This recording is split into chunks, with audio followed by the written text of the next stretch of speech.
ನಮಸ್ಕಾರ ಮಕ್ಕಳೇ, ಇವತ್ತಿನ ಒಂದು ವಿದ್ಯಾಶಕ್ತಿಯ ಗಣಿತದ ಕ್ಲಾಸಿಗೆ ಎಲ್ಲರಿಗೂ ಸ್ವಾಗತ. ಸೊ ಇವತ್ತಿನ ಕ್ಲಾಸಲ್ಲಿ ನಾವು ನಮ್ಮ ಚಾಪ್ಟರ್ ಭಾಗಲಬ್ಧ ಸಂಖ್ಯೆಗಳು, ಹೌದಾ? ಸೊ ಅದನ್ನ ಕಂಟಿನ್ಯೂ ಮಾಡೋಣ ಅಂತ. ಸೊ ಲಾಸ್ಟ್ ಕ್ಲಾಸ್ ಅಲ್ಲಿ ನಾವ್ ಏನನ್ನ ಕಲಿತ್ವಿ ಹೇಳಿ ನೋಡೋಣ. ಯಾರಿಗಾದ್ರೂ ನೆನಪಿದೆಯಾ?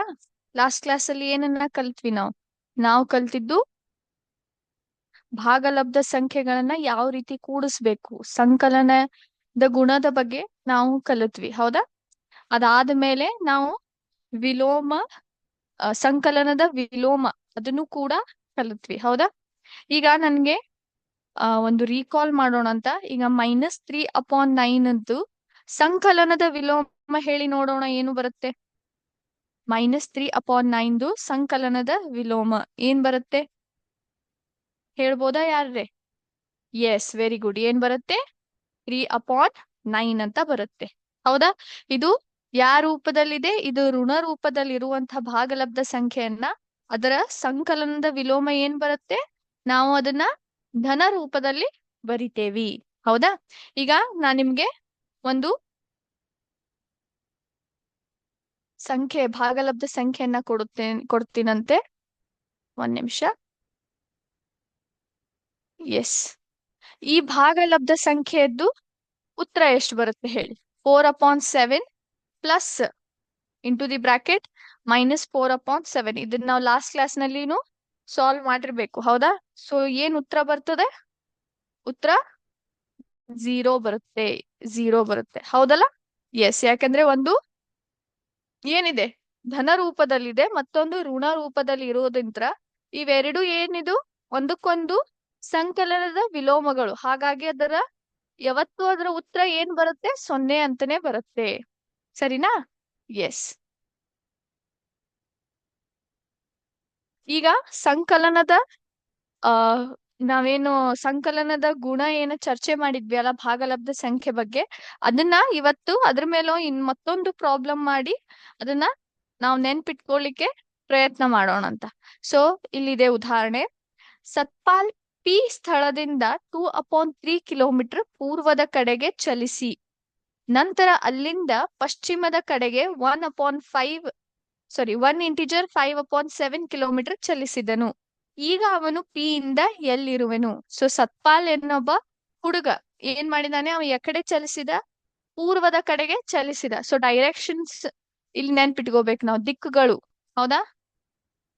ಇದು ನಾರ್ತ್, ಸೌತ್, ಈಸ್ಟ್, ವೆಸ್ಟ್, ಹೌದಾ? ಸೊ ಸತ್ಪಾಲ್ ಏನ್ ಮಾಡ್ದ? ಸತ್ಪಾಲ್ ಎನ್ನೊಬ್ಬ ಹುಡುಗ ಮೊದ್ಲಿಗೆ ಏನ್ ಮಾಡ್ತಾನೆ? ಪೂರ್ವದ ಕಡೆ ಅಂದ್ರೆ ಈಸ್ಟ್ ಕಡೆಗೆ ಎಷ್ಟು ಕಿಲೋಮೀಟರ್ ಚಲಿಸಿದಾನೆ? 2/3 ಕಿಲೋಮೀಟರ್ ಚಲಿಸಿದಾನೆ. ಇಲ್ಲಿಂದ ಯಾವ್ದೋ ಒಂದು ಪಾಯಿಂಟ್ ಇಂದ ಪ್ರಾರಂಭ ಮಾಡಿ ಪೂರ್ವದ ಕಡೆ 2/3 ಕಿಲೋಮೀಟರ್ ತನ ನಡ್ಕೊಂಡು ಹೋದವ. ಅಲ್ಲಿಂದ ನಂತರ ಪಶ್ಚಿಮದ ಕಡೆಗೆ ಹೋದ. ಪಶ್ಚಿಮ ಅಂತಂದ್ರೆ ವೆಸ್ಟ್, ಈ ಕಡೆ. ಈ ಪಾಯಿಂಟ್ ಇಂದ್ರ ಮತ್ ಈ ಕಡೆ ಬಂದವ. ಎಷ್ಟು ಬಂದಿದಾನೆ? 1 ಇಂಟಿಜರ್ 5/7 ಕಿಲೋಮೀಟರ್ ಎಷ್ಟು ಬಂದಿದಾನೆ? ತಿರ್ಗಾ ಮತ್ತೆ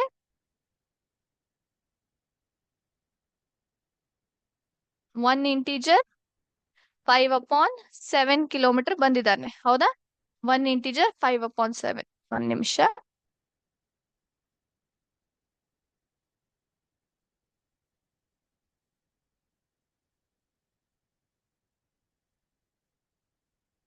ಎಸ್.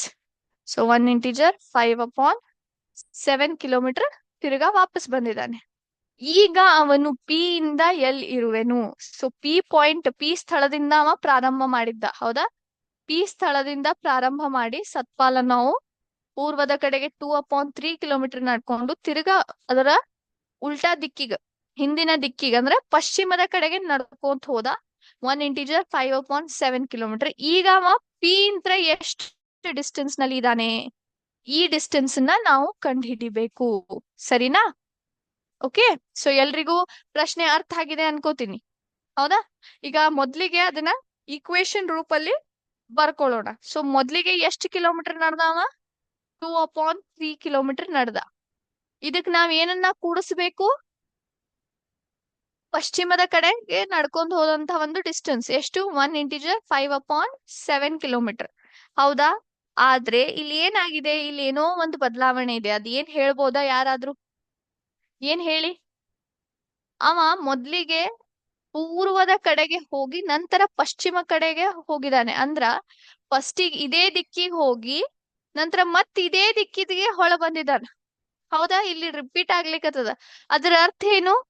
ಇದೇನವ 1 ಇಂಟಿಜರ್ 5/7 ಕಿಲೋಮೀಟರ್ ಏನಿದೆ ಅಲ್ಲ, ಅದ್ ಏನ್ ಮಾಡ್ಬೇಕು ನಾವ್? ಅವ ಹಿಂತಿರುಗ್ ಬಂದಾನಷ್ಟ.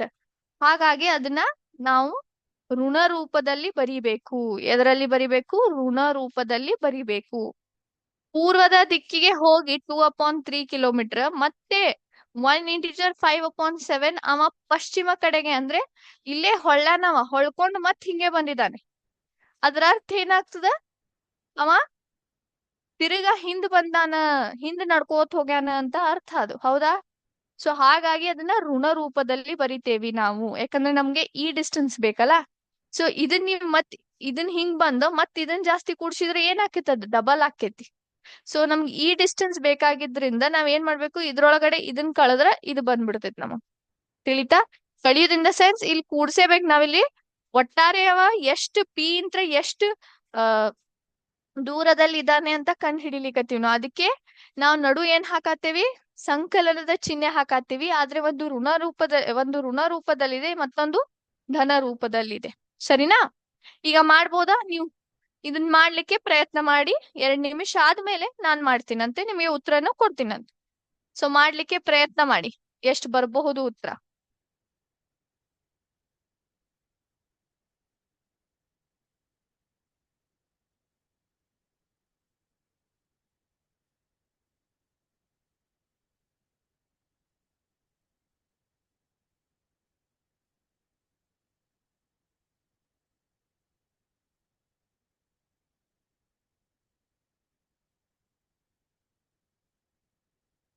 ಮಾಡ್ಲಿಕ್ಕೆ ಪ್ರಯತ್ನ ಮಾಡ್ರಿ. ಮಾಡಿದ್ರಾ? ಓಕೆ. ಸೊ ಉತ್ತರವನ್ನ ಬರ್ದಿಡ್ರಿ. ಈಗ ನಾನಿಲ್ಲಿ ಚೆಕ್ ಮಾಡ್ತೀನಂತ. ನಾನು ಮಾಡ್ತೀನಂತ, ಉತ್ತರ ಒಟ್ಟಿಗೆ ಚೆಕ್ ಮಾಡೋಣ ಅಂತ. ಸರಿನಾ? ಸೊ 2/3 ಅದನ್ನ ಆಸ್ ಇಟ್ ಇಸ್ ಬರ್ದೆ, ಪ್ಲಸ್ ಅಂತ ಆಸ್ ಇಟ್ ಇಸ್ ಹಾಕ್ತೀನಿ. ಮೊದ್ಲಿಗೆ ಇದೇನಿದೆ, ಇದು ಮಿಶ್ರ ಭಿನ್ನ ರಾಶಿ, ಮಿಕ್ಸ್ಡ್ ಫ್ರಾಕ್ಷನ್ ರೂಪದಲ್ಲಿದೆ. ಇದಕ್ಕೆ ನಾವ್ ಎದರಲ್ಲಿ ಕನ್ವರ್ಟ್ ಮಾಡ್ಬೇಕು? ಇಂಪ್ರಾಪರ್ ಫ್ರಾಕ್ಷನ್ಗೆ. ಹೌದಾ? ವಿಷಮ ಭಿನ್ನ ರಾಶಿಗೆ ಅದನ್ನ ಪರಿವರ್ತನೆ ಮಾಡ್ಬೇಕು. ಸೊ 7 × 1 ಎಷ್ಟು? 7 × 1 = 7. 7ಕ್ಕೆ 5ನ್ನ ಕೂಡಿಸಿ ಎಷ್ಟು ಬರುತ್ತೆ? 12. ಎಷ್ಟು ಬರುತ್ತೆ? 12 ಬಂತು. ಸೊ 12/7 ಚಿಹ್ನೆ, ಋಣ ಚಿಹ್ನೆ ಅದೇ ರೀತಿಯಾಗಿ ಇಟ್ಟೆ. ಹೌದಾ?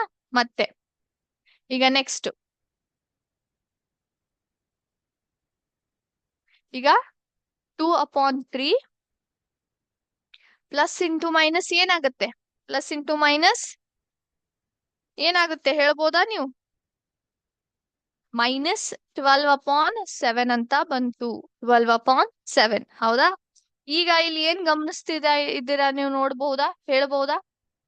ಇಲ್ಲಿ ಏನಾಗಿದೆ? ಇಲ್ಲಿ 2 ಏನಿದಾವೆ? ಛೇದಗಳು ಬೇರೆ ಬೇರೆ ಇದಾವೆ. ಅದನ್ನ ಒಂದೇ ಮಾಡ್ಕೋಬೇಕು. ಹಾಗಾಗಿ 3 ಮತ್ತು 7ರದ್ದು LCM ಅನ್ನ ತೆಗಿಬೇಕು ನಾವೀಗ. ಸೊ 3 ಒಂದೇ ಟೇಬಲ್ ದಾಗ ಹೋಗುದಿಲ್ಲ. ಹಾಗಾಗಿ ಸಪರೇಟ್ ಆಗಿ ಮಾಡ್ಬೇಕು. 3 1 3, 7ನ್ನ ಹಂಗೆ ಇಡ್ತೀನಿ. 7 1 7. ಸೊ 3 × 7 ಎಷ್ಟು ಬಂತು? ನಮ್ಮ LCM 21. ಎಷ್ಟು ಬಂತು? 21 ಬಂತು. ಸರಿನಾ? ಎಸ್. ಸೊ ಈಗ 21ನ್ನ ಕೆಳಗಡೆ ಬರೀತೀನಿ. 3 ಎಷ್ಟರ್ಲೆ 21 ಬರುತ್ತೆ? 3 7 21. 7 ಎಷ್ಟರ್ಲೆ 21? 7 3 21. ಸೊ 2 7 ಎಷ್ಟು? 14 ಮೈನಸ್ 12 3 36. 36. ಸೊ 14 ಮೈನಸ್ 36 ಎಷ್ಟು ಬರುತ್ತೆ? ಹೇಳ್ಬೋನಾ? ಎಷ್ಟಾಗುತ್ತೆ? 14 ಮೈನಸ್ 36 ಅಂದ್ರೆ 36 ಮೈನಸ್ 14 ಮಾಡಿ ಎಷ್ಟು ಬರುತ್ತೆ? ಹೇಳ್ಬೋದಾ ಯಾರ? ಎಷ್ಟು ಬರುತ್ತೆ? ಎಸ್. ಎಷ್ಟು ಬರುತ್ತೆ? 22/21. ಈಗ ನಾವ್ ಏನ್ ಇಡ್ಬೇಕಿಲ್ಲಿ? ಚಿಹ್ನೆ ಇಡ್ಬೇಕಲ್ಲ. ಯಾ ಚಿಹ್ನೆ ಇಡ್ಬೇಕು? ಯಾವ ದೊಡ್ಡ ಸಂಖ್ಯೆ ಇದೆ? 36 ಇದೆ. ಅದರ ಚಿಹ್ನೆ ಏನಿದೆ? ಮೈನಸ್ ಇದೆ. ಹಾಗಾಗಿ ಇಲ್ಲಿ ಮೈನಸ್ ಬಂತು. ಸೊ -22/21. ಇದು ಯಾವ ರೂಪದಲ್ಲಿದೆ? ಯಾವ ರೂಪದಲ್ಲಿದೆ ಇದು? ಇದು ಇಂಪ್ರಾಪರ್ ಫ್ರಾಕ್ಷನ್ ಆಗಿದೆ, ವಿಷಮ ಭಿನ್ನ ರಾಶಿ ಆಗಿದೆ. ಇದನ್ನ ನಾವು ಮಿಶ್ರ ಭಿನ್ನ ರಾಶಿಗೆ ಪರಿವರ್ತನೆ ಮಾಡ್ಬೇಕು. ಯಾವ ರೀತಿ ಮಾಡ್ಬೇಕು? ಡಿವಿಷನ್ ಮಾಡಿ, ಭಾಗಾಕಾರ ಮಾಡಿ. ಹೌದಾ? ಸೊ ಒಂದ್ ನಿಮಿಷ. 21, 22. ಒಂದ್ ನಿಮಿಷ ಇಲ್ಲಿ ಮಾಡ್ತೀನಂತೆ.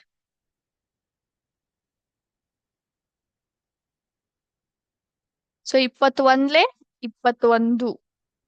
22 21 ಕಳೀರಿ, 1 ಬಂತು. ಹೌದಾ? ಸೊ ನಮ್ಮ ಉತ್ತರ ಏನ್ ಬರ್ತೈತಿ? 1 ಇಂಟೀಜರ್ 1/21. 1 ಇಂಟೀಜರ್ 1/21. ಅದನ್ನ ಋಣ ರೂಪದಲ್ಲಿ ಬರೀತೇವೆ ನಾವು, ಯಾಕಂದ್ರೆ ಇಲ್ಲಿ ಮೈನಸ್ ಅದೇ ರೀತಿ ಇದೆ. ಹೌದಾ? ಸೊ ಅದನ್ನೇ ನಾವಿಲ್ಲಿ ಇಡ್ತೀವಿ. ಸೊ ಇದರ ಅರ್ಥ ಏನಾಯ್ತು ಹೇಳ್ಬೋದಾ? ಇದರ ಅರ್ಥ ಏನಾಯ್ತು? -1 ಇಂಟೀಜರ್ 1/21 ಅಂದ್ರೆ ಏನ್ ಬರುತ್ತೆ ಹೇಳಿ ನೋಡೋಣ. ಸೊ ಋಣ ಚಿಹ್ನೆ ಇರುವುದ್ರಿಂದ ಇದರ ಅರ್ಥ ಏನು? ಸತ್ಪಾಲ್ ಪಿ ಇಂದ ಪಶ್ಚಿಮದ ಕಡೆಗೆ 1 ಇಂಟಿಜರ್ 1/21 ಕಿಲೋಮೀಟರ್ ದೂರದಲ್ಲಿ ಇದ್ದಾನೆ ಅಂತ ಅರ್ಥ. ಸೊ ಪಿ, ನಾನಿಲ್ಲಿ ಏನ್ ಡೈಗ್ರಾಮ್ ತೆಗೆದಿದ್ದೀನ, ಪಿ ಸ್ಥಳದಿಂದ ಸತ್ಪಾಲ್ ಎಲ್ಲಿದ್ದಾನೆ? ಇದು ಪಿ ಸ್ಥಳ. ಸತ್ಪಾಲ್ ನಿಂತಿರೋ ಸ್ಥಳ ಇಲ್ಲಿ.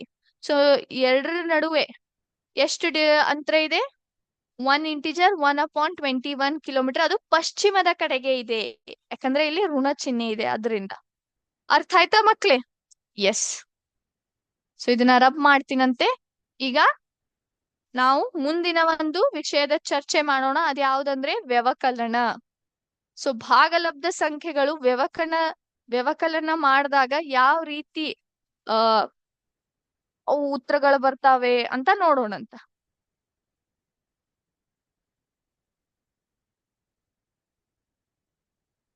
ಎಸ್, ಒಂದ್ ನಿಮಿಷ.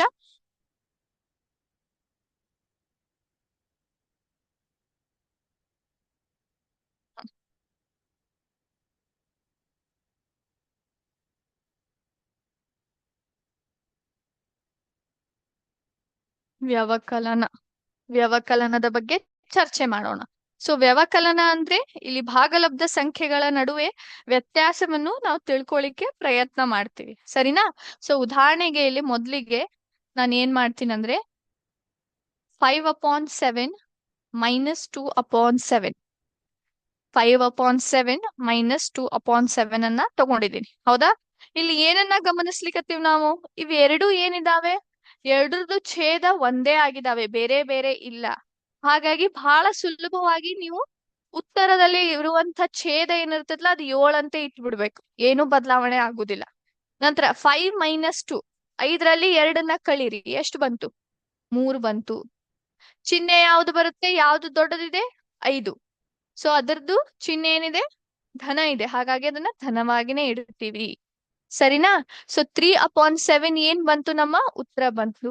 ಸೊ ನೀವು ಎರಡೂ ಒಂದು ಭಾಗಲಬ್ಧ ಸಂಖ್ಯೆಗಳ ನಡುವೆ ವ್ಯವಕಲನ ನೀವು ಏನ್ ವ್ಯತ್ಯಾಸನ ಕಂಡು ಹಿಡಿಲಿಕತ್ತೀರಂತಂದ್ರ ಅವ್ ಎರಡರದ್ದು ಛೇದ ಸೇಮ್ ಇತ್ತು, ಚೇಂಜ್ ಆಗಿಲ್ಲ ಅಂತ, ಚೇಂಜ್ ಇದ್ದಿದ್ದಿಲ್ಲ ಅಂದ್ರೆ ಆಸ್ ಇಟ್ ಈಸ್ ಛೇದನ್ನ ನಾವ್ ಏನ್ ಮಾಡ್ಬೇಕು? ಇಲ್ಲಿ ತಂದಿಡ್ಬೇಕು. ಬರೇ ಅಂಶಗಳನ್ನ ಮಾತ್ರ ನೀವು ಅದನ್ನ ಒಂದಕ್ಕೊಂದು ಕಳಿಬೇಕು, ನಿಮ್ಗೆ ಉತ್ತರ ಬರ್ತೈತಿ. ಸರಿನಾ? ಈಗ ಇಲ್ಲಿ ಒಂದಿಷ್ಟು ಬದಲಾವಣೆ ಮಾಡೋಣ. 5/7 -3/8 ತಗೊಂಡೆ. ಇಲ್ಲಿ ಏನ್ ಬದಲಾವಣೆ ಮಾಡಿದೆ?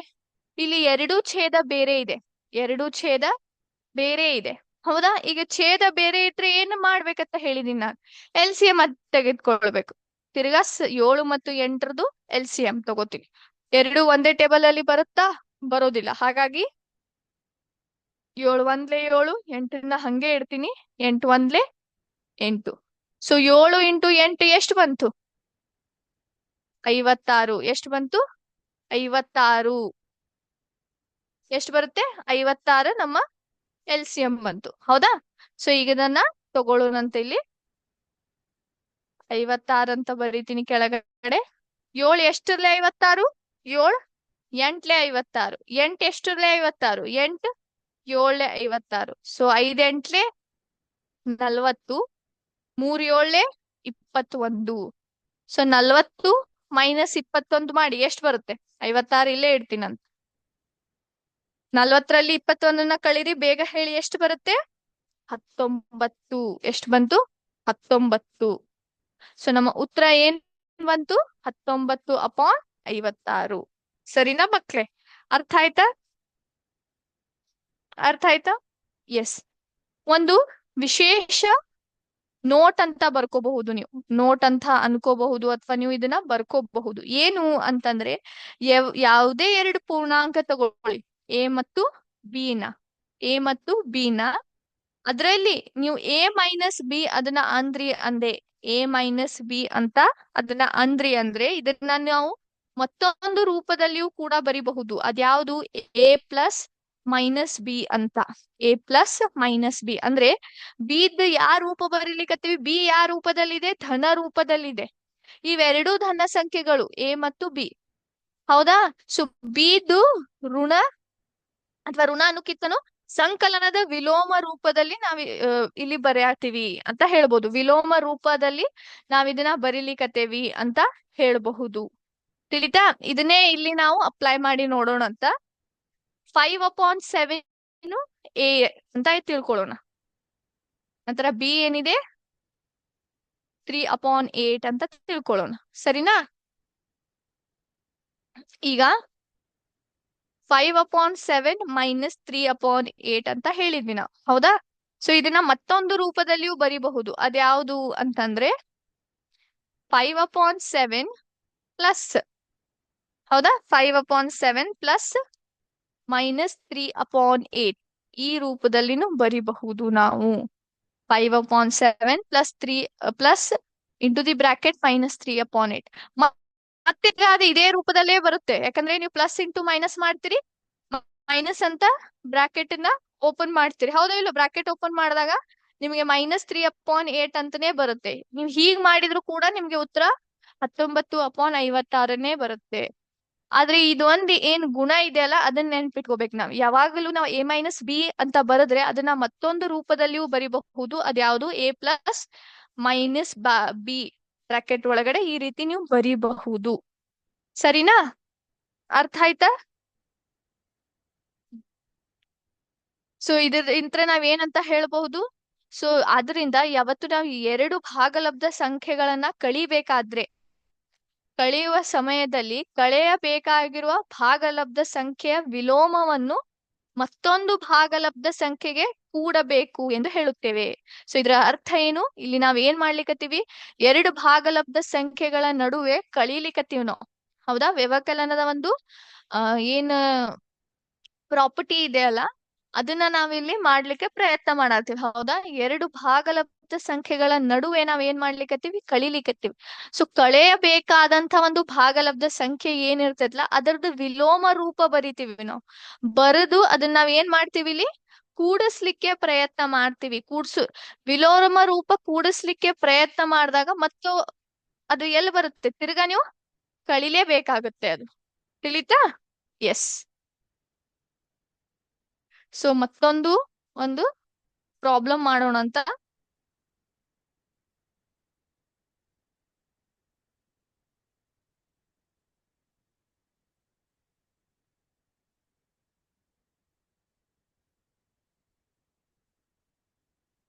ಎಸ್.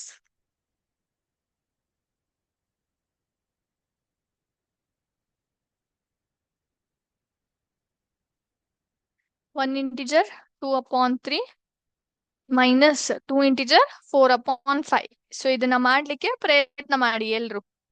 ನಂತರ ನಾನು ಸಾಲ್ವ್ ಮಾಡ್ತೀನಿ. ಎರಡೂ ಕೂಡ ಮಿಶ್ರ ಭಿನ್ನ ರಾಶಿ ರೂಪದಲ್ಲಿ ಇರ್ತವೆ. ಅದನ್ನ ನೀವು ಮೊದ್ಲಿಗೆ ವಿಷಮ ಭಿನ್ನ ರಾಶಿಗೆ ಪರಿವರ್ತನೆ ಮಾಡಿ ನಂತರ ಕಳಿಲಿಕ್ಕೆ ಪ್ರಯತ್ನ ಮಾಡಿ.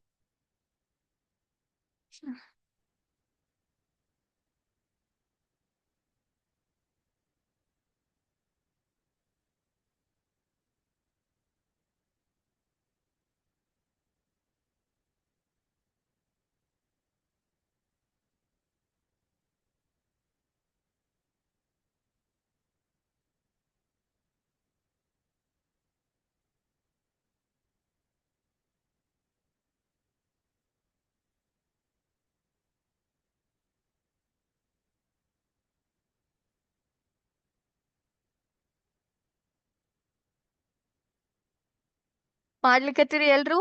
ಮಾಡಿ.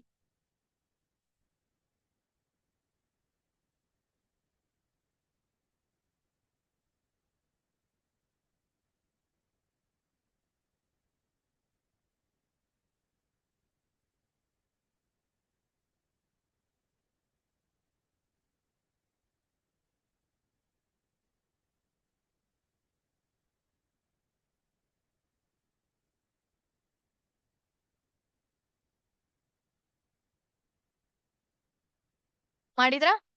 ಎಸ್. ಸೊ ನೀವು ಇಲ್ಲಿ ಎರಡು ರೂಪದಲ್ಲಿ ಮಾಡ್ಬೇಕು. ಸಂಕಲನದ ವಿಲೋಮ ಹಾಕಿನೂ ನೀವು ಮಾಡ್ಕೋಬಹುದು, ಅಥವಾ ಡೈರೆಕ್ಟ್ಲಿ ಸೈನ್ ರೂಲ್ಸ್ ನ ಅಪ್ಲೈ ಮಾಡಿನೂ ನೀವು ಮಾಡಬಹುದು. ಓಕೆ. ಸೊ ಒಟ್ಟಾರೆ ನೀವು ಕನ್ಫ್ಯೂಷನ್ ಮಾಡ್ಕೊಳಿಕ್ ಹೋಗ್ಬೇಡ್ರಿ. ನಿಮ್ಗೆ ಯಾವ್ದು ಈಸಿಲಿ ನಿಮ್ಗ ಅರ್ಥ ಆಗುತ್ತಾ ಆ ಮೆಥಡ್ ಅನ್ನ ಫಾಲೋ ಮಾಡಿ. ಸರಿನಾ? ಸೊ ಈಗ 1 ಇಂಟಿಜರ್ 2/3 ಅಂತ ಏನಿದೆ ಇಲ್ಲಿ, ಇದನ್ನ ನಾವು ಮೊದ್ಲಿಗೆ ಅದನ್ನ ವಿಷಮ ರೂಪದಲ್ಲಿ ಪರಿವರ್ತನೆ ಮಾಡೋಣ. 3 1 3, 3 + 2 5, 5/3 ಮೈನಸ್ ನ ಆಸ್ ಇಟ್ ಇಸ್ ಬರಿತೀನಿ. ನಂತರ 5 2 10, 10 + 4 14/5. ಹೌದಾ? ಸೊ ಇಲ್ಲಿ ನಾವು ಬೇಕಂದ್ರೆ ಏನ್ ಮಾಡ್ಬೋದು, ಈಗ 5/3 ಹೌದಾ ಪ್ಲಸ್ -14/15 ಅಂತ ಬರಿಬಹುದು. ಅಂದ್ರೆ ಇದ್ರದ್ದು ವಿಲೋಮ ರೂಪ, ಸಂಕಲನದ ವಿಲೋಮ ರೂಪ ಬರೀಲಿಕತ್ತೀವಿ ನಾವು 14/5. ಸರಿನಾ? ಅಂದ್ರೆ ಇಲ್ಲಿ ಏನ್ ನೀವು ಅರ್ಥ ಮಾಡ್ಕೋಬೇಕು, ಇದನ್ನ ನಾವ್ ಯಾಕೆ ಬರಿತೀವಿ ಅಂತಂದ್ರೆ, ನೀವ್ ಏನನ್ನ ಅರ್ಥ ಮಾಡ್ಕೋಬೇಕು ಇಲ್ಲಿ ಅಂತಂದ್ರೆ, ಇಲ್ಲಿ ಯಾವತ್ತು ಇವೆರಡು ಯಾವ ಸಂಖ್ಯೆಗಳಿದಾವೆ ಹೇಳಿ ಮಕ್ಳೇ? ಯಾವ ಸಂಖ್ಯೆಗಳಿದಾವೆ? ಇವೆರಡು ಧನ ರೂಪದಲ್ಲಿ ಇರುವಂತ ಒಂದು ಸಂಖ್ಯೆಗಳು. ಧನ ರೂಪ, ಎರಡೂ ಧನ ರೂಪದಲ್ಲಿ ಇರುವಂತಹ ಭಾಗಲಬ್ಧ ಸಂಖ್ಯೆಗಳ ನಡುವೆ ನಾವೇನ್ ಮಾಡ್ಲಿಕತ್ತೀವಿ ಇಲ್ಲಿ? ಮೈನಸ್ ಮಾಡ್ಲಿಕತ್ತೀವಿ, ಕಳಿಲಿಕತ್ತೀವಿ. ಅಂದ್ರೆ ಇದರ ಅರ್ಥ ಏನು? ಇಲ್ಲಿ ಬರೆದು ತೋರಿಸ್ತೀನಿ ನೋಡಿ ನಾನು. 5/3 ಮೈನಸ್ 14/5 ಇದೆ ಅಂತ ಅರ್ಥ ಇದು. ತಿಳಿತಾ? ಆದ್ರೆ ನಾವು ಯಾವತ್ತು ಪ್ಲಸ್ ನ ಚಿಹ್ನೆ ಹಾಕಿ ತೋರಿಸೋದಿಲ್ಲ. ಅರ್ಥ ಆಯ್ತಾ? ಅದಕ್ಕೆ ಮೈನಸ್ ಇಂಟು ಪ್ಲಸ್ ಆದಾಗ ಏನಾಗುತ್ತೆ, ಇದು ಮೈನಸ್ಗೆ ಪರಿವರ್ತನೆ ಆಗಿ ನಾವು ವಿಲೋಮ ರೂಪದಕ್ಕೆ ಬರ್ತೀವಿ. ಸರಿನಾ? ಎಸ್. ನೀವು ಈ ಸ್ಟೆಪ್ ಬರೀಬಹುದು. ಸರಿನಾ? ನಾನೇನ್ ಮಾಡ್ತೀನಿ, ಡೈರೆಕ್ಟ್ಲಿ ಸಾಲ್ವ್ ಮಾಡೋಣ ಅಂತ ಈಗ. ಸರಿನಾ? 3 ಮತ್ತು 5 ನಡುವೆ ಯಾವುದೇ ಆದಂತ ಒಂದು ಸಮಾನತೆ ಇಲ್ಲ, ಸೇಮ್ ಇಲ್ಲ. ಹಾಗಾಗಿ 3 ಮತ್ತು 5 ಒಂದು LCM ತಕೊಳ್ಳೋಣಂತ. 3 1 3, 5ನ್ನ ಹಾಗೆ ಇಡ್ತೀನಿ. 5 1 5. ಸೊ 3 5 ಎಷ್ಟು ಬಂತು ನಮ್ಮ LCM? 3 5 15 ಬಂತು. ಎಷ್ಟು ಬಂತು? 15. ಸೊ 15 ಬಂತಾ?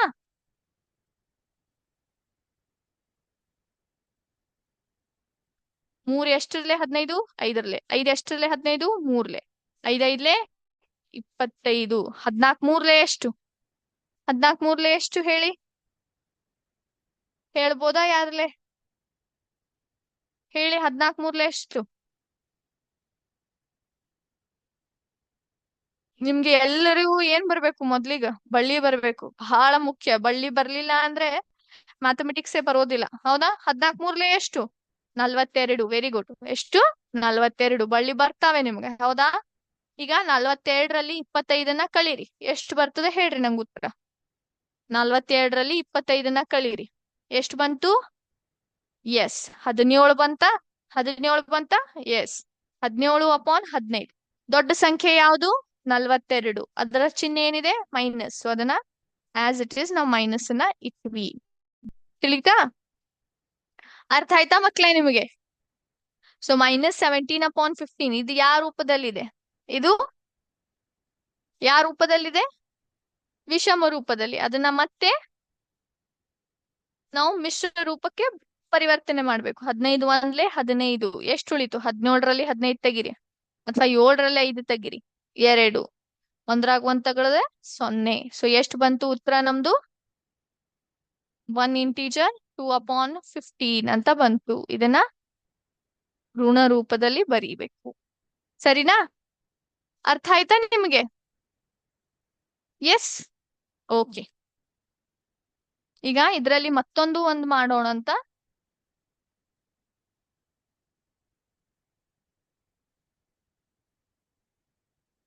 ಸೊ ನೀವು ಸಂಕಲನದ ವಿಲೋಮ ಏನಿದೆ ನಿಮ್ಗೆ ಅದು ನೀವು ಅದನ್ನ ಹಾಕಬಹುದು. ಇಲ್ಲ ಅಂದ್ರೆ ನೀವು ಈ ರೀತಿ ಮಾಡಿದ್ರು ಬರುತ್ತೆ, ಉತ್ತರ ಮಾತ್ರ ಸೇಮೇ ಬರುತ್ತೆ. ಆದ್ರೆ ನಿಮ್ಗೆ ಅದು ಗೊತ್ತಿರ್ಬೇಕು, ನೀವು ಅದನ್ನ ವಿಲೋಮ ರೂಪ ಸಂಕಲನದ ವಿಲೋಮ ರೂಪದಲ್ಲಿಯೂ ಕೂಡ ನಾವು ಅದನ್ನ ಬರೀಬಹುದು ಎಂಬುದು ನೀವು ಅದನ್ನ ತಿಳ್ಕೋಬೇಕು. ಯಾಕಂದ್ರೆ ಅದು ಬಹಳ ಮುಖ್ಯವಾದಂತ ಒಂದು ವಿಷಯ. ಸರಿನಾ? ಈಗ 2/7 minus 5/6. So 2/7 minus into the bracket -5/6 ಅಂತ ಇದೆ. ಇದರ ಅರ್ಥ ಏನು? ಏನ್ ಹೇಳಿ? ಎರಡೂ ಕೂಡ ಏನಿದಾವೆ ಇವು? ಎರಡೂ ಕೂಡ ಒಂದು ಋಣ ರೂಪದಲ್ಲಿದೆ, ಒಂದು ಧನ ರೂಪದಲ್ಲಿ ಇದೆ. ಎರಡರ ನಡುವೆ ಕಳಿಲಿಕತ್ತೀವಿ. ಸೊ ಅವಾಗ ಏನಾಗ್ತದ?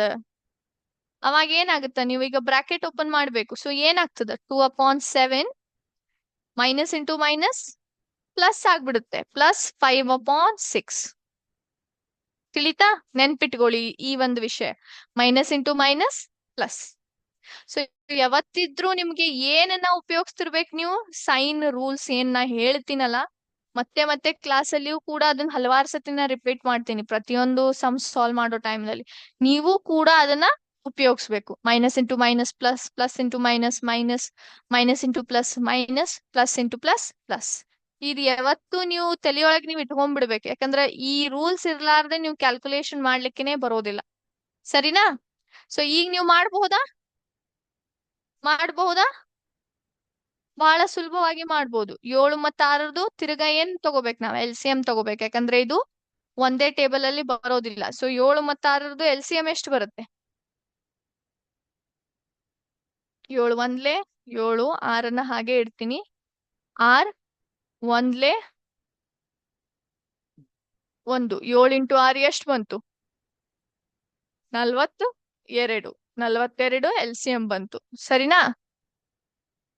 ಸೊ 42 ಇಲ್ಲಿ ಬರಿತೀನಿ. 7 ಎಷ್ಟಿರ್ಲೆ 42? 6ಲೆ. 6 ಎಷ್ಟಿರ್ಲೆ 42? 7ಲೆ. 2 6ಲೆ 12, 5 7ಲೆ 35. ಸೊ 12 ಪ್ಲಸ್ 35 ಎಷ್ಟು ಬಂತು ಉತ್ತರ? 12 ಪ್ಲಸ್ 35 ಹೇಳಿ ನೋಡೋಣ ಎಷ್ಟು ಬರುತ್ತೆ? 47. ಇಲ್ಲಿ ಬರಿತೀನಂತೆ. 47/42. ಹೌದಾ?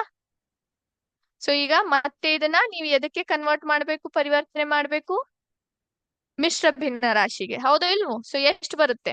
ಭಾಗಾಕಾರ ಮಾಡಿ ಹೇಳಿ ನನ್ಗೆ ಎಷ್ಟು ಬರುತ್ತೆ? ಎಷ್ಟು ಬರುತ್ತೆ? ಭಾಗಾಕಾರ ಮಾಡಿ ಹೇಳಿ.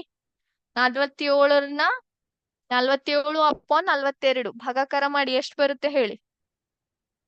ಇಟ್ ಈಸ್ 1 ಇಂಟಿಜರ್ 5/42 ಬರುತ್ತೆ. ಸರಿನಾ? ಎಸ್.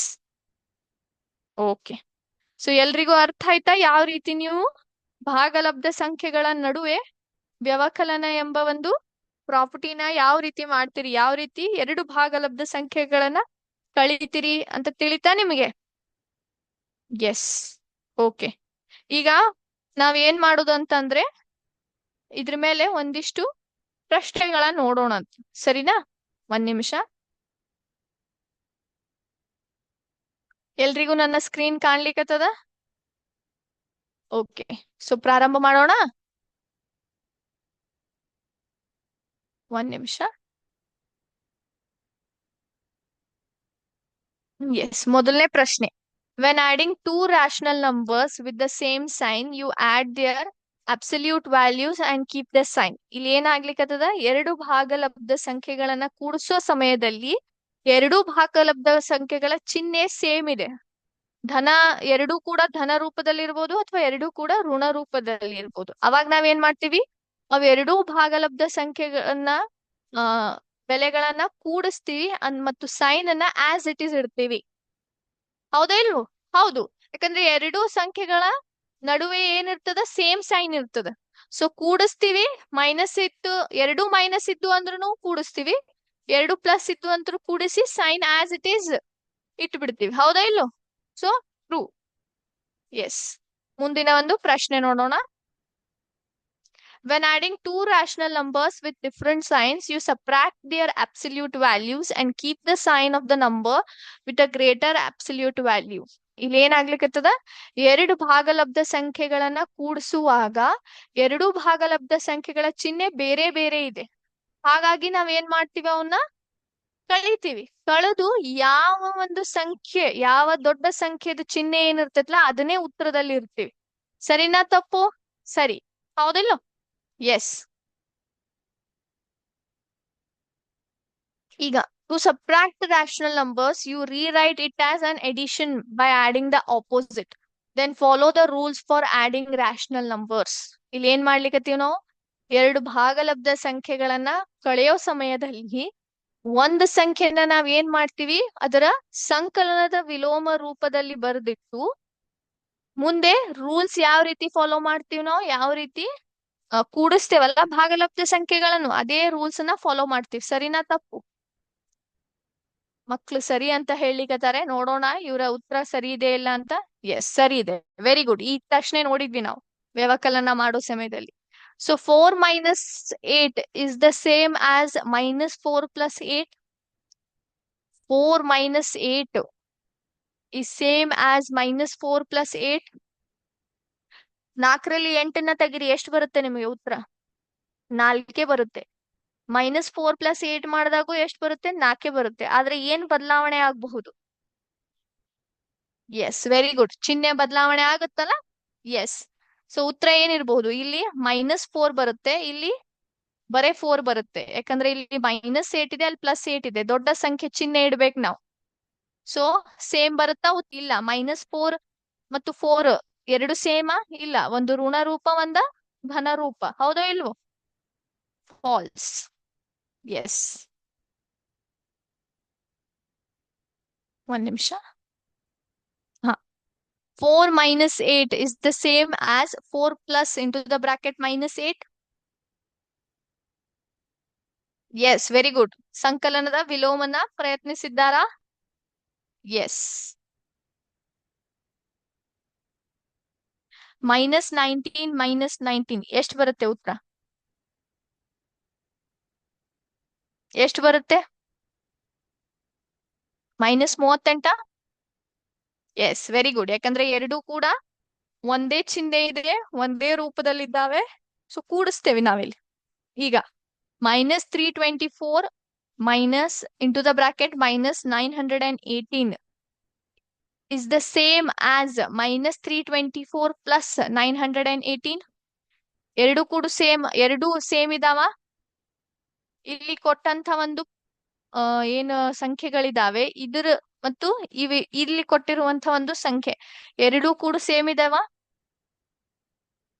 ಎಸ್, ಟ್ರೂ ಅಂತ ಹೇಳಿಕತ್ತಾರೆ. ಅದು ಹೇಗೆ ಹೇಳಿ? ಯಾಕಂದ್ರೆ ನೀವು ಇಲ್ಲಿ ಬ್ರಾಕೆಟ್ ಓಪನ್ ಮಾಡಿದಾಗ ಏನಾಗುತ್ತಿದ್ದು, ಮೈನಸ್ ಇಂಟು ಮೈನಸ್ ಪ್ಲಸ್ ಆಗ್ಬಿಡುತ್ತದ. ಹೌದೋ ಇಲ್ಲೋ? Yes, very good. The difference between 6 and -12 is represented by which expression? 6 ಮತ್ತು -12ರ ನಡುವೆ ಇರುವಂತ ಒಂದು ಅಂತರವನ್ನ ಯಾವೊಂದು ಎಕ್ಸ್ಪ್ರೆಷನ್ ನಾವು ತೋರಿಸ್ಕೊಡ್ಬಹುದು ಇಲ್ಲಿ. ಅದನ್ನ ನೀವು 6 - 12 ಅಂತ ಬರೀತೀರಾ, ಅಥವಾ 6 ಮೈನಸ್ ಇಂಟು ದ ಬ್ರಾಕೆಟ್ -12 ಅಂತ ಬರೀತೀರಾ, ಅಥವಾ -12 - 6 ಅಂತ ಬರೀತೀರಾ, ಅಥವಾ 12 - 6 ಅಂತ ಬರೀತೀರಾ? ಆಪ್ಷನ್ ಬಿ ಇಸ್ ದ ಕರೆಕ್ಟಾ? ಇದು ಒಂದ. ಯಾಕೆ ಹೇಳಿ? ಯಾಕಂದ್ರೆ 6 ಅಂತ ಬರ್ತಿದೀನಿ, ನಾವು ಕಳಿಲಿಕ್ಕತ್ತೀವಿ, ಹಾಗಾಗಿ ನಡು ಇಲ್ಲಿ ಮೈನಸ್ ಚಿಹ್ನೆ ಹಾಕ್ತಿವಿ, ಬ್ರಾಕೆಟ್ ಒಳಗಡೆ -12 ಬರಿತೀವಿ. ಯಾಕಂದ್ರೆ ಇಲ್ಲಿ -12 ಅಂತ ಕೊಟ್ಟಿದ್ದಾರೆ ಅವ್ರು. ತಿಳಿತಾ? ಅದು ಋಣ ರೂಪದಲ್ಲಿರುವಂತ ಒಂದು ಸಂಖ್ಯೆ. S.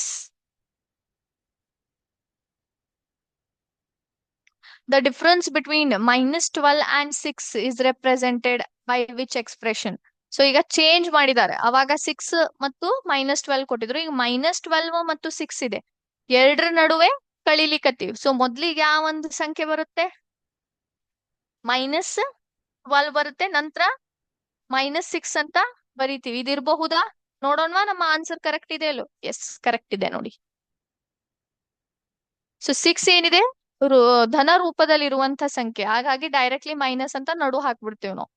So 18 plus into the bracket -23 ಅಂತ ಕೊಟ್ಟಿದ್ದಾರೆ. ಇದರ ಉತ್ತರ ಮಾಡ್ಲಿಕ್ಕೆ ಪ್ರಯತ್ನ ಮಾಡಿ. ಎಷ್ಟು ಬರುತ್ತೆ? ಸೊ ಇಲ್ಲಿ ಚಿಹ್ನೆಗಳ ಒಂದು ವಿಚಾರ ಇರಬೇಕು, ಯಾಕಂದ್ರೆ ಬ್ರಾಕೆಟ್ ದಲ್ಲಿ ಋಣ ರೂಪ ಇದೆ, ಹೊರಗಡೆ ಪ್ಲಸ್ ಇದೆ. ಎಷ್ಟು ಬರಬಹುದು? 18 plus into the bracket -23. Bracket open ಮಾಡಿದಾಗ ಏನಾಗುತ್ತೆ? ಪ್ಲಸ್ ಇಂಟು ಮೈನಸ್ ಮೈನಸ್ ಬರುತ್ತೆ. ಹಾಗಾಗಿ 18 ಮೈನಸ್ 23 ಎಷ್ಟು ಬಂತು? 5 ಬರುತ್ತೆ. ಯಾವ ಚಿಹ್ನೆ ಇಡ್ತೀರಾ? ಮೈನಸ್, ಯಾಕಂದ್ರೆ 23 ದೊಡ್ಡದಿದೆ. ಹೌದಾ? ಉತ್ತರ -5 ಬರ್ಬಹುದಾ? ನೋಡೋಣ. ಎಸ್, ಕರೆಕ್ಟ್ ಇದೆ ನೋಡಿ. -103 -51 ಎಷ್ಟು ಬರುತ್ತೆ? ಎರಡು ಕೂಡ ಋಣ ರೂಪದಲ್ಲಿ ಇರುವಂತಹ ಒಂದು ಸಂಖ್ಯೆಗಳು. ಏನ್ ಮಾಡ್ಲಿಕ್ಕೆ ನಾವು ಇಲ್ಲಿ ಮೈನಸ್ ಇಂಟು ಮೈನಸ್ ಏನ್ ಮಾಡ್ಬೇಕು? ಪ್ಲಸ್ ಅನ್ನ ಮಾಡ್ಬೇಕು. ಸೊ 103 ಪ್ಲಸ್ 51 ಅಂತ ಅರ್ಥ ಅದ್ರದ್ದು. ಸೊ ಎಷ್ಟು ಬರುತ್ತೆ ಉತ್ತರ? 154. ಆದ್ರೆ ಚಿಹ್ನೆ ಯಾವ್ದು ಇಡ್ತೀರಿ? ಯಾವ ದೊಡ್ಡ ಸಂಖ್ಯೆ ಇದೆ? 103. ಸೊ ಅದ್ರದ್ದು ಮೈನಸ್ ಸೈನ್ ಇದೆ. ಸೊ ಹಾಗಾಗಿ -154 ಬರ್ಬೋದಾ ಉತ್ತರ? ಎಸ್, ಬಂತ ನೋಡಿ. 59 -83. ಸೊ ಇದ್ರಲ್ಲಿ ಯಾವುದೇ ಆದಂತ ಒಂದು ತೊಂದರೆ ಇಲ್ಲ, ಡೈರೆಕ್ಟ್ಲಿ ಕೊಟ್ಬಿಟ್ಟಿದಾರು. 59 -83 ಎಷ್ಟು ಬರುತ್ತೆ? 24. ಚಿಹ್ನೆ ಯಾವ್ದು ಇಟ್ಟಿದ್ದೀರಾ? ಧನ ಅಥವಾ ಋಣನ? ಎಸ್, 83 ದೊಡ್ಡದಿದೆ, ಅದ್ರದ್ದು ಚಿಹ್ನೆ minus. So -24. Yes, very good. 5.8 -10.3. So ಇದನ್ನ ಬಿಡೋಣ ಅಂತ, ಯಾಕಂದ್ರೆ ಇಲ್ಲಿ ದಶಮಾಂಶಗಳು ಬಂದು. ಸೊ ಎಸ್, ಇಲ್ಲಿಗೆ ಇದನ್ನ ನಿಂದ್ರಿಸೋಣ ಅಂತ. ಓಕೆ. ಸೊ ಎಲ್ರಿಗೂ ಅರ್ಥ ಆಗಿದೆ ಅಂತ ಅನ್ಕೋತೀನಿ ನಾನು. ಓಕೆ. ಎಸ್. ಸೊ ಎಲ್ರಿಗೂ ಸಂಕಲನದ ಒಂದು ರೂಪ ಆಗಿರ್ಬೋದು ಅಥವಾ ವ್ಯವಕಲನದ ಒಂದು ರೂಪ, ಭಾಗಲಬ್ಧ ಸಂಖ್ಯೆಗಳ ನಡುವೆ ಹೆಂಗಿರ್ತದ ಅಂತ ನೋಡ್ಕೊಂಡ್ವಿ. ಈಗ ಇವತ್ತಿನ ಒಂದು MCQ ನೋಡೋಣ, ನಮ್ಮ ಹಿಂದಿನ ಒಂದು ಚಾಪ್ಟರ್ದು. ಯಾವುದು? ಪರಿಮಾಣಗಳ ಹೋಲಿಕೆ ಮೇಲೆ. ಸರಿನಾ? ಸೊ ಇದ್ರ ಒಂದು ಚಾಪ್ಟರ್ ಮೇಲೆ ನಮ್ಮ MCQs ನೋಡೋಣ ಅಂತ. ಮೊದ್ಲಿಗೆ, ಸಾಲ ಪಡೆದ ಮೊತ್ತಕ್ಕೆ ಹೆಚ್ಚುವರಿಯಾಗಿ ಬ್ಯಾಂಕ್ಗೆ ನೀಡಬೇಕಾದ ಹಣವನ್ನು ಡ್ಯಾಶ್ ಎಂದು ಕರೆಯುತ್ತಾರೆ. ಸಾಲ ಪಡೆದ ಮೊತ್ತಕ್ಕೆ ಹೆಚ್ಚುವರಿಯಾಗಿ ಬ್ಯಾಂಕ್ಗೆ ನಾವು ಹಣವನ್ನು ಕೊಡ್ತೀವಿ, ಅದನ್ನ ಏನಂತ ಕರಿತೀವಿ? ಆಪ್ಷನ್ ಎ ಮೂಲಧನ, ಆಪ್ಷನ್ ಬಿ ಬಡ್ಡಿ, ಅಥವಾ ಆಪ್ಷನ್ ಸಿ ಮೊತ್ತ. ಅದಕ್ಕೆ ಆಪ್ಷನ್ ಬಿ ನಾ ನಿಮ್ಮ ಉತ್ತರ ಚೆಕ್ ಮಾಡೋಣವಾ? ಎಸ್, ಬಡ್ಡಿ ಅಂತ ಕರಿತೀವಿ ನಾವು. ಹೌದಾ ಇಲ್ವೋ? ಯಾಕಂದ್ರೆ ಸಾಲ ಪಡೆದ ಹಣಕ್ಕೆ ನಾವು ಹೆಚ್ಚಿಗೆ ಒಂದ್ ಸ್ವಲ್ಪ ರೊಕ್ಕ ಹಾಕಿ ನಾವೇನು ಹೆಚ್ಚಿಗೆ ರೊಕ್ಕ ಕಟ್ತಿರ್ತೀವಿ ಬ್ಯಾಂಕಿಗೆ. ಹೌದಾ ಇಲ್ಲ? ಅದನ್ನ ಬಡ್ಡಿ ಅಂತ ಕರಿತೀವಿ, ಇಂಟ್ರೆಸ್ಟ್ ಅಂತ ಕರಿತೀವಿ ನಾವು. ಸೊ ಮೊತ್ತ ಅಂದ್ರೆ ಏನು? ಮೂಲಧನ ಮೈನಸ್ ಬಡ್ಡಿ, ಮೂಲಧನ ಪ್ಲಸ್ ಬಡ್ಡಿ, ಅಥವಾ ಮೂಲಧನ ಇಂಟು ಬಡ್ಡಿ. ಮೊತ್ತ ಅಂದ್ರೆ ಮೂಲಧನ ಮೈನಸ್ ಬಡ್ಡಿ, ಅಥವಾ ಮೂಲಧನ ಪ್ಲಸ್ ಬಡ್ಡಿ, ಅಥವಾ ಮೂಲಧನ ಇಂಟು ಬಡ್ಡಿ. ಯಾವುದು? ಎಸ್, ಆಪ್ಷನ್ ಬಿ, ಮೂಲಧನ ಪ್ಲಸ್ ಬಡ್ಡಿ. ಅಸಲು ಅಂತಾನು ಹೇಳ್ತೀವಿ ಮೂಲಧನಕ್ಕೆ. ಹೌದಾ? ಬಡ್ಡಿ ಹೀಗೆ ಲೆಕ್ಕ ಹಾಕಲಾಗುತ್ತದೆ. ಸೊ ಬಡ್ಡಿ ಕಂಡು ಹಿಡಿಲಿಕ್ಕೆ ನಾವು ಬಳಸುವ ಒಂದು ಫಾರ್ಮುಲಾ ಯಾವುದು? Option A PTR/100, option B PRT/100, option C TRP/100. Option A PTR/100, option B PRT/100, option C TRP/100. ಅದು yes, option A PTR/100. P for ಅಸಲು. ಹೌದಾ? ಟಿ ಸಮಯ, 6 ನಮ್ಮ ರೇಟ್, ಇಂಟ್ರೆಸ್ಟ್ ದ ಒಂದು ರೇಟ್ ಅಪಾನ್ 100 ಅಂತ ಮಾಡಿ ಬಡ್ಡಿಯನ್ನ ಕಂಡು ಹಿಡಿತೀವಿ ನಾವು. ನೆಕ್ಸ್ಟ್ 19ನೇ ಪ್ರಶ್ನೆ. ಶೇಕಡ ಏರಿಕೆ ಅಥವಾ ಕಡಿತ ಇಸ್ ಈಕ್ವಲ್ ಟು ಡ್ಯಾಶ್. ಶೇಕಡ ಏರಿಕೆ ಮತ್ತು ಕಡಿತ is equal to dash. Option A ಬದಲಾವಣೆಯ ಮೊತ್ತ ಅಪಾನ್ ಮೂಲ ಮೊತ್ತ into 100, option B PTR/100, option C ಬದಲಾವಣೆಯ ಮೊತ್ತ ಅಪಾನ್ ಮಾರಾಟದ ಬೆಲೆ ಇಂಟು 100. ಯಾವ್ದು ಸರಿಯಾದ ಉತ್ತರ? ಬದಲಾವಣೆಯ ಮೊತ್ತ ಅಪಾನ್ ಮೂಲ ಮೊತ್ತ ಇಂಟು 100, PTR ಅಪಾನ್ 100, ಅಥವಾ ಬದಲಾವಣೆಯ ಮೊತ್ತ ಅಪಾನ್ ಮಾರಾಟದ ಬೆಲೆ ಇಂಟು 100. ಶೇಕಡದಲ್ಲಿ ಏರಿಕೆ ಅಥವಾ ಇಳಿಕೆಯನ್ನ ಯಾವ ರೀತಿ ಕಂಡು ಹಿಡಿತೀವಿ ನಾವು?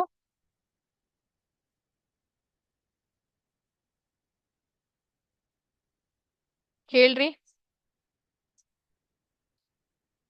S, option A is the correct answer. ಬದಲಾವಣೆಯ ಮೊತ್ತ ಅಪಾನ್ ಮೂಲ ಮೊತ್ತ ಇಂಟು 100. ಎಸ್. 164ರ 50% ಎಷ್ಟಾಗುತ್ತೆ? 164ರ 50% ಕಂಡಿಡಿ. ಎಷ್ಟು ಬರುತ್ತೆ? Option A 82, option B 92, option C 72. ಎಷ್ಟು ಬರುತ್ತೆ? ಮಾಡಿದ್ರ ಎಲ್ರು? ಉತ್ತರ ಬಂತ? ಮಾಡಿ. ನಿಮ್ಗೆ 2 ನಿಮಿಷದಂತ ಒಂದು ಅವಕಾಶವನ್ನ ಕೊಡ್ತೀನಂತ, ಸಮಯನ ಕೊಡ್ತೀನಿ.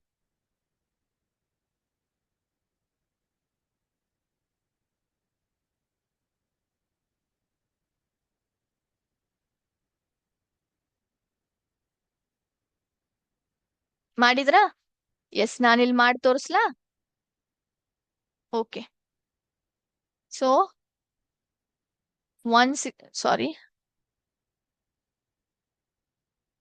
1 ನಿಮಿಷ.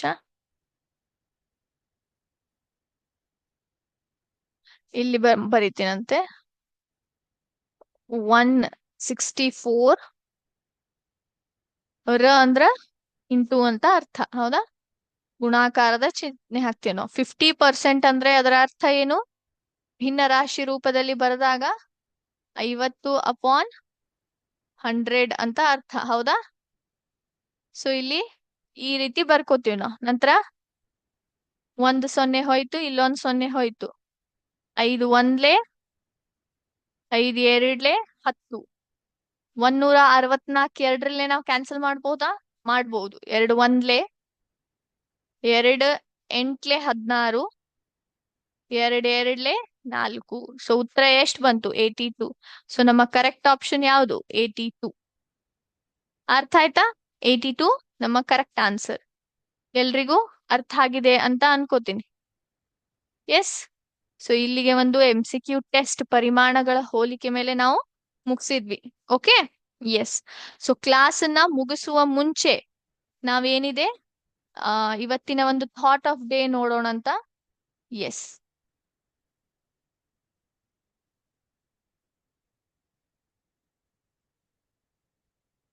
ಸೊ ಇವತ್ತಿನ ಒಂದು ಥಾಟ್ ಆಫ್ ದ ಡೇ ಏನಿದೆ?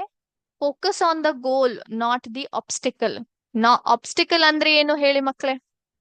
ಸೊ ಇದು ಒಂದು ಹೊಸ ಇಂಗ್ಲಿಷ್ ಪದ ಕಲೀಲಿಕ್ಕಿರ್ತೀರ ನೀವು. ಆಬ್ಸ್ಟಿಕಲ್ ಅಂತಂದ್ರೆ ಕಷ್ಟಗಳು. ನಾವು ಜೀವನದ ಒಂದು ಹಾದಿಯಲ್ಲಿ ನಡೆಯಬೇಕಾದ್ರೆ ಬರುವಂತಹ ಕಷ್ಟಗಳು. ಆದ್ರೆ ನಾವ್ ಎದ್ರ ಮೇಲೆ ಫೋಕಸ್ ಮಾಡ್ಬೇಕು? ನಮ್ಮ ಗೋಲ್ ಮೇಲೆ.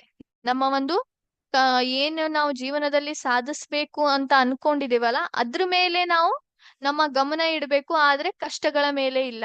ಯಾಕಂದ್ರೆ ಬಹಳಷ್ಟು ಜನ ಹೇಗಾಗ್ಬಿಡ್ತಾರೆ ಅಂದ್ರೆ, ಜೀವನದಲ್ಲಿ ಕಷ್ಟಗಳ ಬಂದಾಗ ಅದ್ರ ಒಂದು ನೆಗೆಟಿವ್ ಸೈಡ್ ಹೊಂಟು ಬಿಡ್ತಾರೆ. ನಮ್ಮ ಜೀವನದಲ್ಲಿ ನಾವು ಪಾಸಿಟಿವಿಟಿ ಒಂದು ಕಳ್ಕೊಂಡು ಒಳ್ಳೆತನ ಅನ್ನೋದು ವಿಚಾರ ಮಾಡುವುದನ್ನು ಬಿಟ್ಟು ಬರೇ ಏನ್ ಮಾಡಾತ್ ಬಿಡ್ತೀವಿ? ನೆಗೆಟಿವ್ ಥಿಂಕಿಂಗ್ ಮಾಡ್ಲಿಕ್ಕೆ ಸ್ಟಾರ್ಟ್ ಮಾಡ್ಬಿಡ್ತೇವೆ. ನಾವಿಲ್ಲಿ ಹೇಳ್ತೀವಲ್ಲ, ಋಣ ಋಣದ ಹಾದಿಯಲ್ಲಿ ಹೊಂಟು ಬಿಡ್ತಾರಂತ ಹೇಳ್ಬೋದು ನೀವು. ನಮ್ಮ ಸಂಖ್ಯೆ ರೇಖೆ ಮೇಲೆ ಯಾವ ರೀತಿ ಋಣಾತ್ಮಕ ಸಂಖ್ಯೆಗಳು ಮತ್ತು ಧನಾತ್ಮಕ ಸಂಖ್ಯೆಗಳು ಇರ್ತಾವಲ್ಲ, ನಾವು ಋಣಾತ್ಮಕ ಕಡೆ ಹೊಂಟು ಬಿಡ್ತೀವಿ.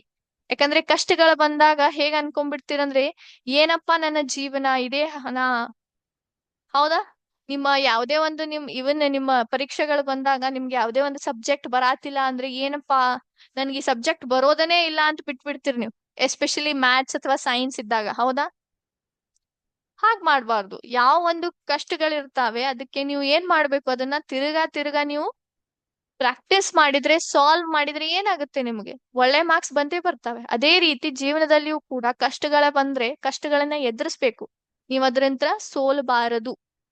ಜೀವನದಲ್ಲಿ ಗೆಲ್ಲಬೇಕಂದ್ರೆ ಕಷ್ಟಗಳಿಂತ್ರ ಪಾರಾದಾಗನೇ ಗೆಲುವು ಸಾಧ್ಯ. ತಿಳಿತಾ ಮಕ್ಳೇ? ಸೊ ಯಾವತ್ತು ಯಾವುದೇ ರೀತಿಯ ನೆಗೆಟಿವ್ ಥಿಂಕಿಂಗ್ ಮಾಡ್ಲಾರ್ದೆ ಪಾಸಿಟಿವ್ ಅನ್ನ ವಿಚಾರ ಮಾಡ್ಬೇಕು. ಓಕೆ. ಸೊ ಎಸ್, ಕ್ಲಾಸ್ ಅನ್ನ ಮುಗಿಸುವ ಮುಂಚೆ ಎಲ್ರಿಗೂ ತಿಳಿದ ಹಾಗೆ ನಿಮ್ಮ ಒಂದು ಕ್ಲಾಸ್ 3:30 4 ಗಂಟೆ ಇಂಗ್ಲಿಷ್ ಇತ್ತು. ಆದ್ರೆ ಇವತ್ತು ನಾನು 4:15 ತನ ಗಣಿತವನ್ನ ತೆಗೆದುಕೊಂಡೆ. ಅದ್ ಯಾಕಂದ್ರೆ ನಿಮ್ಮ ಇಂಗ್ಲಿಷ್ ಟೀಚರಿಗೆ ಲೀವ್ ಮೇಲಿದ್ದಾರೆ, ಅವ್ರು ಸೂಟಿ ಮೇಲಿದ್ದಾರೆ, ಸ್ವಲ್ಪ ಅವರಿಗೆ ಆರಾಮಿಲ್ಲ ಅಂತ. ಸೊ ನೆಕ್ಸ್ಟ್ ಕ್ಲಾಸ್ ಇಂದ ಅವ್ರು ಕಂಟಿನ್ಯೂ ಮಾಡ್ತಾರಂತೆ. ಟೈಮ್ ಟೇಬಲ್ ಪ್ರಕಾರ ಹೋಗುತ್ತೆ ನೆಕ್ಸ್ಟ್ ಕ್ಲಾಸ್ ಅಂತ. ಇವತ್ತಿನ ಕ್ಲಾಸಿಗೆ ಮಾತ್ರ ಈ ಅಡ್ಜಸ್ಟ್ಮೆಂಟ್ ಇರ್ತದೆ, ಸರಿನಾ? ಎಸ್. ಸೊ ಇವತ್ತಿನ ಕ್ಲಾಸ್ ಇಲ್ಲಿಗೆ ಸ್ಟಾಪ್ ಮಾಡೋಣ ಮಕ್ಕಳೇ. ಥ್ಯಾಂಕ್ ಯು ಮಕ್ಕಳೇ. ಜೈ ಹಿಂದ್, ಜೈ ವಿದ್ಯಾಶಕ್ತಿ.